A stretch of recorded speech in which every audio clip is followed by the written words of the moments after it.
আমি যখন তার থেকে কিছুটা দূরে থাকলাম সে অটোমেটিক আমাকে ভুলে গেল।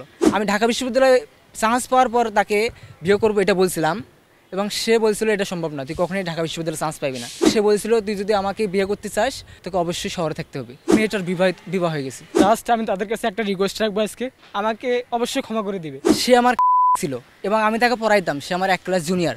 She is junior to me by 1 year and I was teaching her and then I had a good bonding with her. So আমি মনে করি যে তার সাথে একটা ভালো আমার সম্পর্ক তৈরি হয়ে গেছিলো অটোমেটিক, মানে অজান্তেই।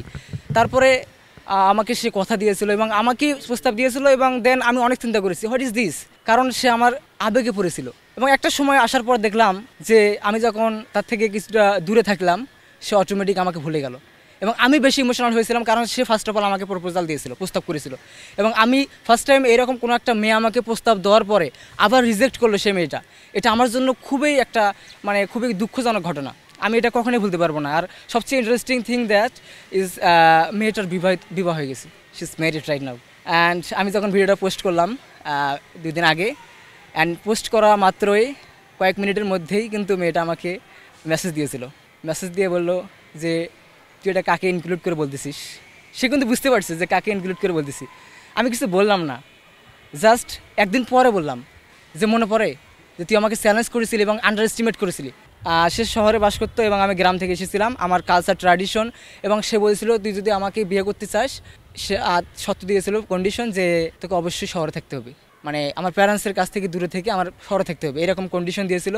এবং অনেকভাবে আন্ডার এস্টিমেট করেছিল যে আমি বলছিলাম যে আমি ঢাকা বিশ্ববিদ্যালয়ে চান্স পেলে তারপরে এটা সম্ভব। তখনও অনেক হাসাহাসি ঠাট্টাবাদ করতো, তুই ঢাকা বিশ্ববিদ্যালয়ে চান্স পাবি, how is it possible, you are living in a village which is in the northern part of Bangladesh, Rangpur to be more exact. একটা রংপুর অঞ্চলে, প্রত্যন্ত অঞ্চলে, গাইবান্ধায়, সেখানে আমি বসবাস করতাম একটা গ্রাম অঞ্চলে। সেখান থেকে ঢাকা বিশ্ববিদ্যালয়ে পড়বে এরকম একটা বিলিভ কারো নিতে কষ্ট হয়। তারপর আমি করে দেখাচ্ছি, তখন থেকে আমি জিদ নিয়েছিলাম যে আই ইনসিস্টেড অন রিসিভিং মাই গোল। আমি আমার এই লক্ষ্যটা অর্জন করার জন্য জিদ নিলাম যে আমাকে চান্স পেয়ে দেখাতে হবে। তারপরে তার সাথে আর কথা ছিল না, দীর্ঘদিন যাবো তার সাথে আমার কোনো সম্পর্ক কানেকশন। আমি অনেকবার মেসেজ দিয়েছি, মেসেজ দেওয়ার পরে 2-1 দিন পরে রিপ্লাই দিত, বা 10টা মেসেজ করলে একটা রিপ্লাই দিত, মানে নেগলিজেন্স। আমি একটা ভিকটিম হয়েছিলাম এবং অসহায় হয়েছিলাম। আমি সত্যি বলতে আমি অনেক কান্না করছি এই ঘটনাটার কারণে, এবং নিজেকে মানিয়ে নিতে পারছিলাম না যে এটা কী হলো।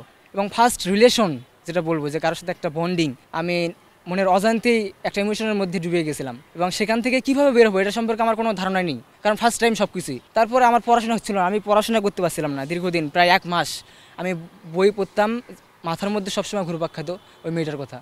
এটা কী হলো, এটা কীভাবে মেনে নেবো। বারবার তাকে মেসেজ দিতাম, একটা সময় সে আমাকে ব্লকও করছিল, আবার আনব্লক করছে।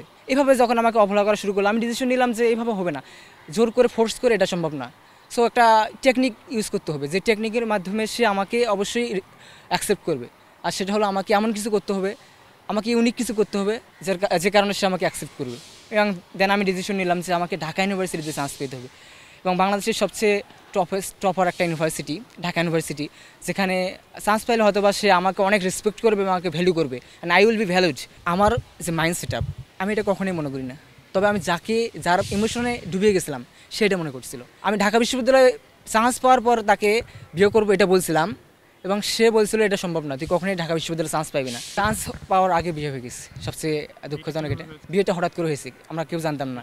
প্যারেন্টস ওকে ফোর্স করে হঠাৎ করে বিয়ে দিয়ে দেয় কোনোরকম সিদ্ধান্ত ছাড়া। এখন যে বিষয়টা নিয়ে কথা হয়েছিল, অ্যান্ড দেন সে শুরুতে সেই বিষয়টা নিয়ে বললো যে আমি চ্যালেঞ্জ করছিলাম, ঠিক আছে।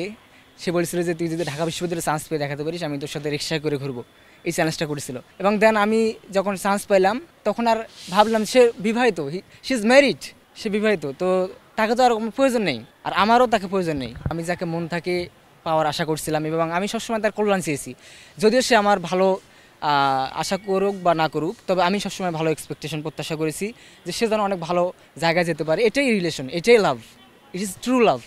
এবং এটা মনে করি যে কেউ যদি কাউকে সত্যিকার অর্থে ভালোবাসে, সে যতই তার ক্ষতি চাক কখনোই তাকে খারাপ পজিশনে প্রত্যাশা করবে না।